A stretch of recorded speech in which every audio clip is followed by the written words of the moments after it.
Very nice, very nice.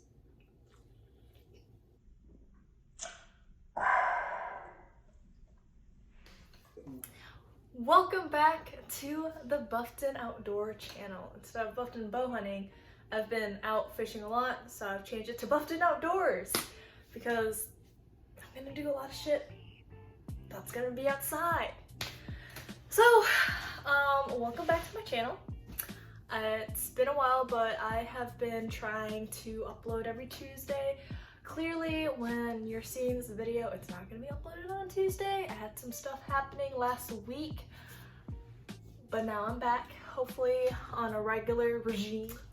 Alright, you guys, so in this notebook, I kind of wrote the top 10 things I wish I knew before I started hunting, or if I can rewind back in time, tell myself before my younger self, I sound so old now, of what I should have been aware of. Kind of like little tips in here and there. But for those who have no idea what my hunting background is, I grew up in a very traditional Vietnamese household that was super against guns, hunting, just anything about killing animals was just a no-go to my parents. And the whole reason why I got into hunting was I grew up very poor, and around the age of 7, my parents opened up a Vietnamese restaurant where growing up I didn't really have a lot of like a tight relationship with my parents. They're very business oriented, so they were always at the restaurant working, and I kind of created like my own imagination going outside. I lived in this like trailer park that had like a little creek. Like seriously would use my imagination, go out there, have fun, catch frogs, minnows, and I grew up just like loving animals. I had my first pet at a very young age, and I guess that kind of like went hand in hand. And it wasn't until I believe it was middle school, I went to a private Catholic school, but there's some of the kids that came in with their camo, and that striked up my interest of like, oh, what's hunting? And I hear all these stories with their fathers and them bonding together and them like going on an adventure to kill this animal, kill or harvest this animal, and I just kind of grew a fascination around hunting. So the opportunity wasn't there until I hit college. I became stressed, depressed. I feel like every college kid kind of like goes through that cycle, and I wasn't really like a party drinker. Like I didn't really go to parties, social events. That never really struck my interest. So my current fiance was listening to a Joe Rogan podcast that had Cameron Haynes talk about the whole world of bow hunting, and so we both kind of got into it together. He had no hunting background either, except his family was actually more familiar with firearms. So that kind of I don't know, correlated together, and we started to figure out how to hunt with each other. But mainly I taught myself how to hunt because he doesn't hunt as much as I do. So back to the topic, because I really do have ADD and I literally go off topic all the time. Alright, so number 1 on the list is hunting is way harder than you think. For someone who does not have any experience camping or outdoors, like the only outdoor experience I had growing up was heading out to the creek and catching minnows. Literally, legitly, that was it.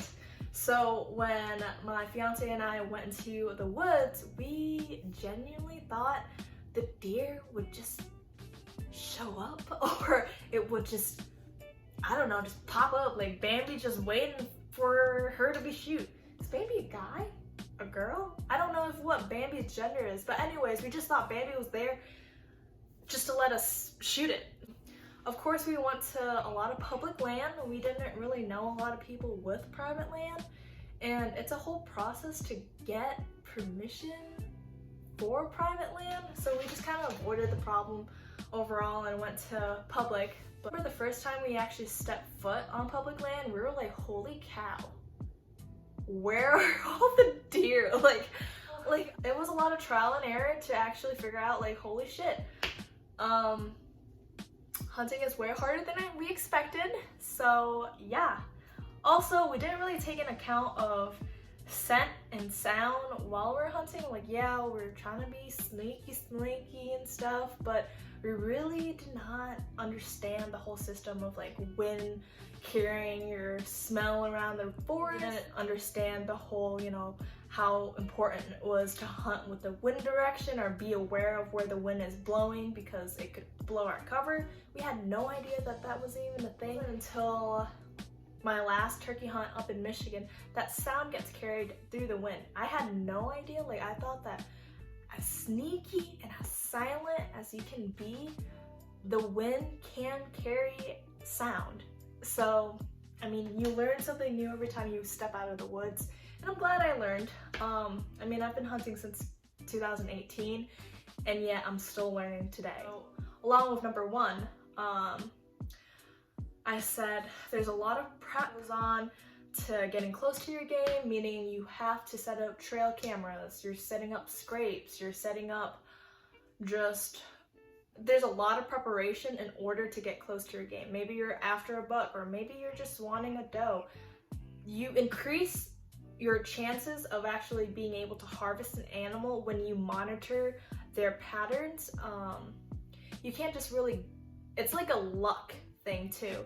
So if you go into a public land that you've never really scouted before, it's gonna be a hit or miss, and maybe your percentage is actually lower because you don't know what's dwelling in that woods. You don't know what time the animal hangs out, or when they feed, or they have a certain spot or location that they like to hang out around. They're literally they have patterns for us to really monitor, and then that's when you increase your chances of being successful with your hunt, because you get like a bigger picture of when and where and what time that they'll show up and where to set your stand at. For some reason, I thought that once you're hunting public land, you will see like 1 or 2 people at max. There's gonna be a shit ton of people on weekends. Like, weekend hunt on public is like, let me just show you a little meme like right here. Number 2, hunting is expensive. Very expensive. You're taking into account to tags, out-of-state tags, bow maintenance. Like, just to restring your bow could cost, I don't know, let's put a number around like $200-300 in labor. And like broadheads, like you lose one broadhead, it could range from 20 to 40 bucks per broadhead. And like an arrow, you're looking at $10 being the cheapest good arrow, $15 to $20 an arrow. If you break it, you're doomed, literally. Like, it's a lot. It adds up. I went to hunting thinking that, oh, maximum I'll spend like $2,000, and I know it sounds like a lot, but still, just to set everything up, it costed me around $2,000, like getting a stand, getting everything, getting set up, and I'm still continually buying stuff because of bow maintenance, or getting new equipment, or just getting myself ready with like new apparel for different trips. And also travel expenses too, because if you want to fly out of state, you got to think about like how expensive it is to ship back your game and shipping your gun. It's a whole dang list of expenses. So if you want to start hunting, just set aside like, I mean, I put $2,000 at minimum, but expect for you to spend more money on it. Because also, if you're hunting if you're hunting with a guide, it is gonna be way more expensive. It could be $2,000, $10,000, $50,000. It's numbers. I'm just throwing numbers at this. And number 3 is DNR officers are real. Again, I had no idea DNR officer existed. You're asking someone who has no outdoor experience. So the first time I encountered a DNR officer, I'm like, sir, who are you? Like, literally, they pulled up in a green truck. I mean, they had like a dark green uniform, and you just kind of like expect like, are you cutting some grass in the woods? Like, what are you? Like, I had no idea what it was. I didn't know who he was, and then he was like, hey, I'm a DNR officer, blah blah blah, can I check your license? I'm like, so you're the people that check licenses are real. Some of them are actually assholes because they will try to find things to fine you for. Like, for instance, my dumbass literally, I got buckets, like soy sauce buckets, because my parents had a restaurant, to use as seats because I forgot to bring a chair and they thought I was baiting for turkey, so that was fun. For safety is crucial, and go to classes. Also, hunter safety. I had no idea that you had to take hunter safety. The first time I started deer hunting, I walked into Cabela's and I was like, hey, can I get my deer tag license? And they were like, yippee doo dah, here you go. And I'm like, okay, I'm all set. No, I wasn't all set. You're supposed to go through hunter safety, duh, just so you can avoid like accidents, or I don't know, even taking hunter safety, it doesn't do enough justice of like how you have to take safety precautions and everything when you're using a firearm or when you're using your bow. Like, I highly recommend going to classes just to understand how to properly use your bow. I taught myself. I just felt very out of place and intimidated, but I really do recommend going to your local gun shop or your bow shop and seeing if there's any safety classes for you to take, because there should be no shame for you to go to classes and understand how to properly use a firearm / bow, just to prevent anything dangerous or lethal happening. Like, talking about my bow, the first time I got it, I didn't know what a peep sight was. I literally thought it was like a hole, like I genuinely thought it was like a random hole. I didn't know that I was supposed to look through it, and it is it's easier said than done to look up on YouTube and how to shoot your bow or how to shoot all that stuff. I was new. I just didn't really know where to start. It was very overwhelming to me, but highly recommend watching videos of how to shoot your bow for a newbie and stuff, because I didn't know like what my peep sight was for, how to properly hold a bow, how to draw back, and it took me a few years through trial and error to finally figure out, like, holy shit, I was supposed to look through the peep sight all this time. Like, it wasn't like for decor. But yeah, there's no shame. And I totally get it. It's a lot going into like an outdoor shop and being new, and they're just like, what? Like, a lot of people will not connect to you because they probably grew up in a outdoor hunting family. They probably hunted with their dads or moms or parents or grandparents since they were young. So a lot of people in outdoor shops wouldn't really like connect to you. But don't get me wrong, there's been a lot of people that are genuinely happy to help you out. So yeah. Number 5, not everyone will be kind. Some people will judge you, and don't expect people to be super kind and let you hunt on their land. So I came in with a really positive mindset and high hopes that, oh, if I'm just gonna knock on someone's door, they're just gonna let me hunt on their land, and that is not the case. A lot of people can be very mean, but that should not that should not discourage you from asking for private permission. I have not had any luck yet, and I know it sounds kind of crazy, but I've been hunting since 2018, and I'm the kind of person who I don't necessarily care what other people think.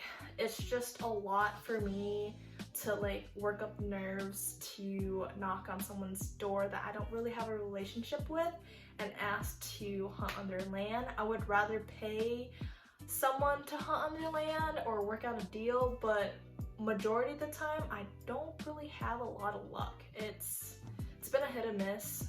Last year I finally got someone who had private land, and he let me hunt on his land for cheap. But again, it could change year to year. I try to establish a really good relationship with him, and that's the most important part, but also I'm sticking to a lot of public land because things do add up, and sometimes you're not financially ready to spend a lot of money on trying to hunt on private land. There's nothing bad or wrong about hunting on public land. It's just more difficult to get a successful harvest because of a lot of factors I've stated before. Like, a lot of people that hunt now hunted because of their parents and grandparents. So when someone who's like starting their own generation of like hunters, or they're starting to hunt in the family with no experience whatsoever, some people will open their arms and kindly teach you all the tips and tricks of how to hunt. And then there's some people who are going to judge you, like, why are you shooting the way you're shooting? Or, oh my god, you can't even shoot down like an animal. Like, people are people, humans are humans. It's just how it is. Like, you can't win all the time, you know? And that's fine. It's okay.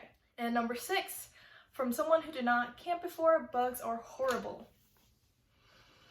Oh man, back in 2018 when I started hunting during bow season for the first time, did not bring any bug spray because I thought it was just gonna be like a couple mosquitoes you stupid you'll see out in the park when you're, you know, as a kid playing soccer, throwing a football with your dad kind of thing. It wasn't that bad. Oh no, I learned my lesson real bad. I ended up walking around the woods with probably a swarm of 50 to maybe 100 mosquitoes on my back, and I came home with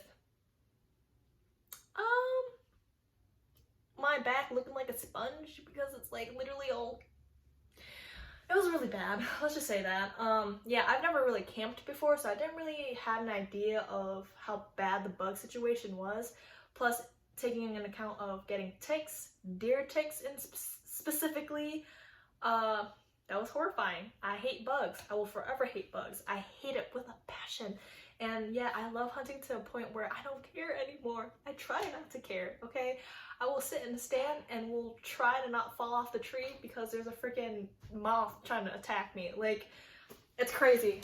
Please bring bug spray. Specifically thermosol. Number 7, how mentality is very important in hunting, and perseverance. Perseverance? You know what I mean. Yeah, mentality goes hand in hand. You cannot hunt if you're not patient, and I'm a very impatient person, but hunting luckily has brought out a trait that I've always really wanted, is to be patient.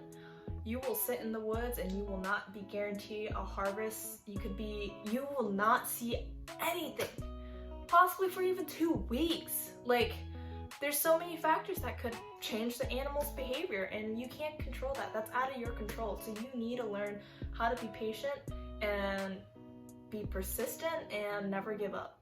Like, I've gotten so close to shooting a deer, and that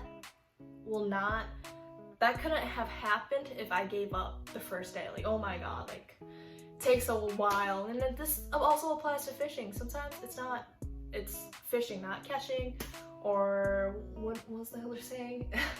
It's hunting, not killing. So there you are. And number 8, practice.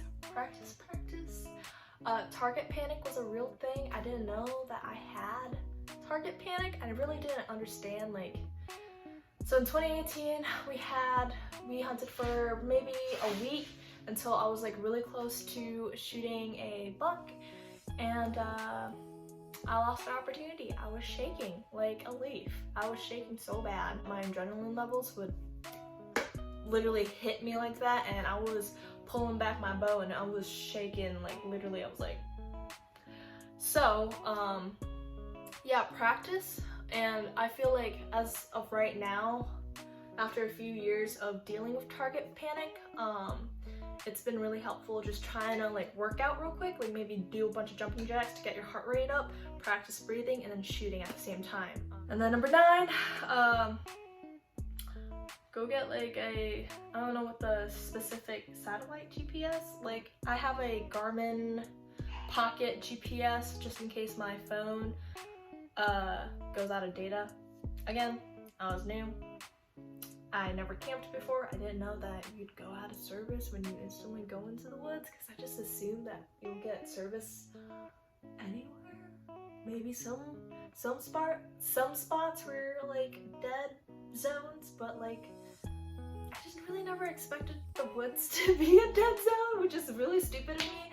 But yeah, there's been many times when I would rely on Onyx maps, and they had like a malfunction, or two, my downloads didn't finish and I'd completely lose my data. And there's been times when I've gotten lost, and yeah, please go out and buy a satellite GPS. Like, save yourself the trip and just, oh my god, the panic attacks. And then number 10, I said, have fun with it, don't be too hard on yourself, don't compare and contrast, and don't mainly focus on your harvests or your kills. Hunting, I feel like 90% of it isn't even about like the kill, which is strange. Like, the amount of effort, time, money, and just faith and being hopeful within hunting, it brings out like your best character, and that is why I absolutely love hunting till this day, and I will never freaking give up hunting until my dying days. It is amazing. It's not all about the kill. It's not, the time you spend in the woods, it's just such a zen moment. Like, I can't even describe it to you. Like, it's just, for someone who hasn't hunted before, it seriously is a zen moment. Like, I can be hearing crickets or a frog all day, every day, and not see a single thing, but I am just so grateful that I am outside, I'm breathing in fresh air, and I can't complain. In addition, this is also about like social media, okay?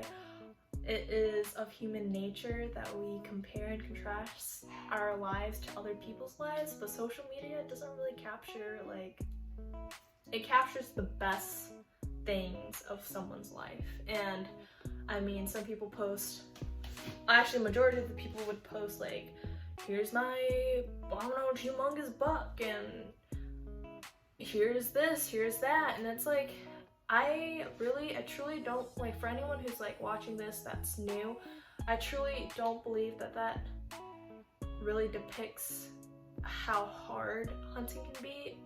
I solely hunt on public unless I'm fortunate enough to hunt a couple days on private, but it is very, very difficult, especially with your bow. It's not easy at all. Like, it is not easy at all. The competition you have with other hunters on public land makes it very difficult. It's very daunting to hunt by yourself, especially when you're a female, and it's just, to me, having a buck with big antlers is the least of my concerns. And I've been hunting since 2018. Literally, there's so many trial and errors. I have not yet to kill a deer with my bow. I've been so incredibly close. I've cried every time, either one, I miss, second, something happens, I accidentally like bust my cover when they're like a couple feet away. So many factors happen when you're hunting, and that's out of your control. You learn from it, but you shouldn't dwell on it and be so hard on yourself. It takes away the fun in hunting. And hunting should be fun. It should be used to maybe bond with your kids, bond with your spouse, bond with your friend, and it should be enjoyable, okay? It's not like, oh my god, I haven't had like a deer, I haven't had a turkey, I haven't had this and that, because I see on social media that people are like killing all these animals and I can't get anything. I'm a freaking loser. Literally, that was me a few years back, and then now I'm here. I'm giving it my all. I'm working incredibly hard to fund my trips, and I go into this mindset of, if I know for a fact that I'm putting 110% effort in my shooting abilities, I'm shooting my arrows every day, and if I do miss, if I have any freaking complication of a certain hunt, I can't be so hard on myself. It's freaking hard, and it's okay. It's literally okay to be not okay, you know? Just don't be too hard on yourself like how I was. I started to get burnt out, and that is a legit thing. When you go into hunting, you go into this mindset of like, you're trying to freaking harvest and you can't get a harvest. You get really burnt out when you're hunting with the wrong mindset. So I just wanted to let you guys know, just my top 10 things I wish I knew before I hunted, but I hope for those of y'all who have not hunted or have hunted for a long time, just to see in a different perspective of someone who grew up with no hunting experience, no outdoor experience, and literally just kind of teaching myself. And every time I walk into the woods, I walk out with a new freaking lesson learned. Every time. Every single time. So thank you guys for watching. Hope you guys like this video. Be sure to subscribe down below, and then hopefully I'll start cranking out videos every Tuesday too, just to show along, like, you know, our trial and error of fishing and hunting, because I'm by far from being perfect, and I'm still learning more about my bow every day, how to be a better hunter, how to be a better fisherwoman. Yeah, so thank you guys for watching.